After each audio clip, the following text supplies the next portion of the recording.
Terima kasih ya Datuk Pengerusi. Saya tidak akan berucap panjang ya. Saya ingin rujuk kepada putaran 3x0 pelancongan dan putaran 00800 kajian pelancongan. Yang Bapak Menteri, apabila kita membangkitkan isu berkenaan Malaysia Pavilion ya di Shanghai, kita ada dengan niat yang baik.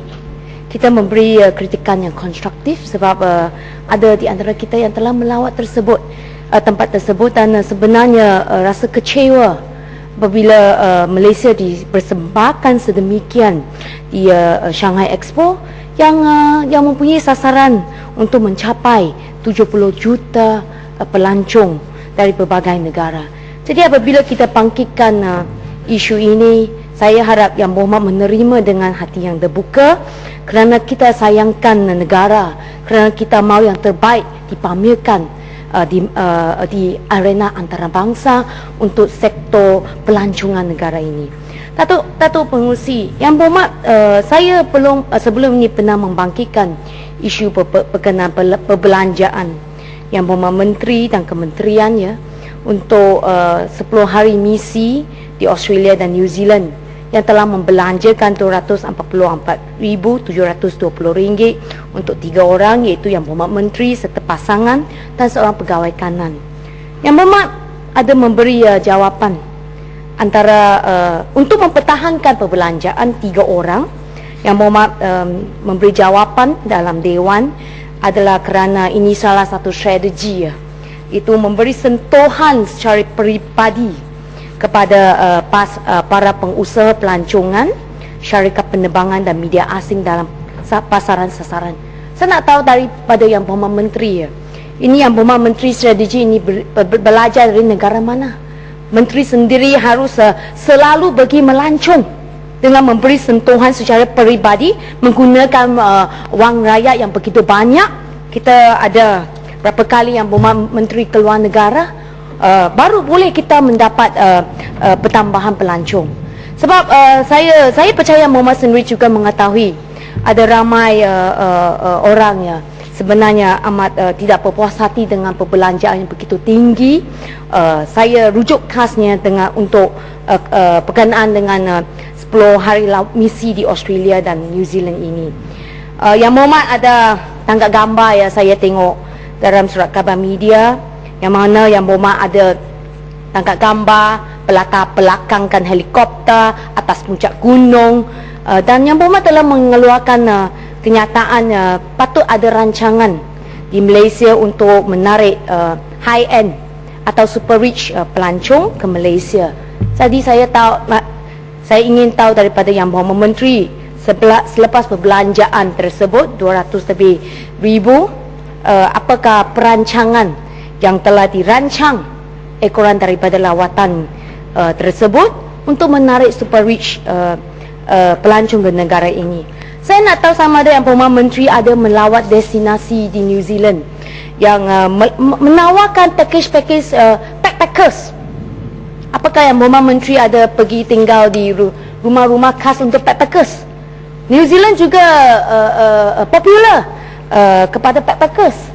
Jadi apakah Yang Berhormat ada mendapat sebarang inspirasi untuk menarik juga kategori backpackers ke negara ini juga? Yang Berhormat ada kata super rich, Yang Berhormat ada pergi melancong menaiki helikopter yang dilaporkan mencecah 5,000 sejam untuk lawatan tersebut, menaiki helikopter. Tapi backpackers bagaimana pula? Kita tidak boleh mengecualikan sumbangan kepada industri sektor pelancongan daripada kategori backpackers. Sebab saya tak tahu sama ada Yang Berhormat Menteri menyedari atau tidak, bagi era sekarang orang muda khasnya apabila mereka nak melancong mereka membuat research dengan easy dan kajian melalui laman web. Contohnya TripAdvisor, Lonely Planet, di mana mereka lebih gemar mendapat pandangan-pandangan atau maklum balas feedback daripada pelancong-pelancong lain yang pernah melawat tempat-tempat atau destinasi-destinasi tertentu yang mereka berminat untuk melawat. Jadi saya rasa ini adalah satu saluran yang penting, penggunaan laman web. Tapi yang sebelum itu, produk-produk atau tempat-tempat destinasi pelancong harus sentiasa diperbaiki, dinaik taraf mutunya dan menjadikan tempat destinasi itu accessible satu pengurusi. Jika perkara ini dilakukan dengan baik, kita boleh mendapat publicity dengan izin satu pengurusi yang secara percuma. Pelancong yang telah datang melawat negara ini, mereka akan menulis dalam laman web TripAdvisor, Lonely Planet dan membantu memberi publicity kepada Malaysia dan akan menarik untuk ke negara ini. Jadi selepas ini saya ingin rujuk kepada putaran kajian pelancongan. Saya percaya Muhammad Menteri menyedari bahawa Ipoh Kuala Lumpur sebelum ini kita telah ada shuttle shuttle kereta api dan baru-baru ini ada ETS kereta api elektrik Saya nak tahu apakah rancangan yang sedia ada oleh pihak kementerian dan sama ada kerjasama dengan Kementerian Pengangkutan dan yang lain untuk mengambil kesempatan kemudahan tambahan ini, kemudahan kereta api ini untuk mempromosikan negeri Perak dan khasnya Ipoh dan kawasan saya juga, Dato' Pengurusi, sebab saya rasa kemudahan kereta api ini adalah satu pengangkutan yang tambahan, boleh menjadikan tempat-tempat destinasi pelancong lebih accessible dan yang pentingnya mesti ada perancangan atau promosi terhadap tempat-tempat tersebut yang accessible dengan sistem pengangkutan kereta api terbaru ini. Dan akhirnya saya ingin tahu sama ada Yang Berhormat Menteri ada menyaksikan drama semalam yang dibangkitkan Yang Berhormat Kota Melaka, Ais Kacang Puppy Love. Yang Berhormat Menteri ada tengok dah drama tu. Yang Ais Kacang Puppy Love ini saya ingin nyatakan ia sebahagian daripada scene tersebut.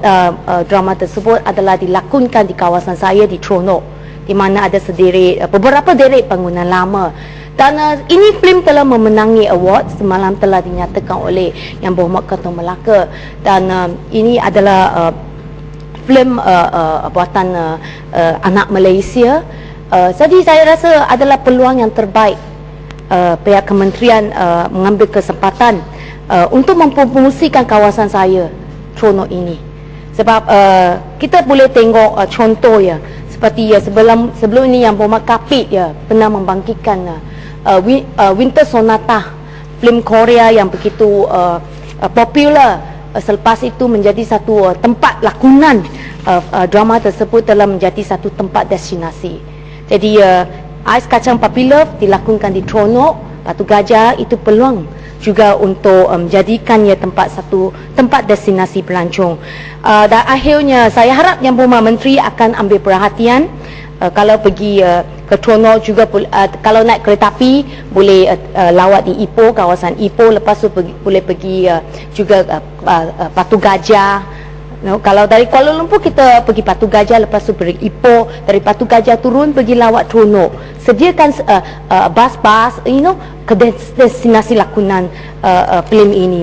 Dan akhirnya saya rasa sebelum ni ramai ahli yang membangkitkan isu berkenaan pemansuhan duty import bagi barangan berjenama 300 barangan. Saya ingin tahu apakah ini cadangan daripada pihak Yang Berhormat Menteri Jika saya nak tahu jangkaan berapa orang ramai pelancong yang sebenarnya tertarik untuk ke Malaysia kerana ingin memberi barang-barang berjenama.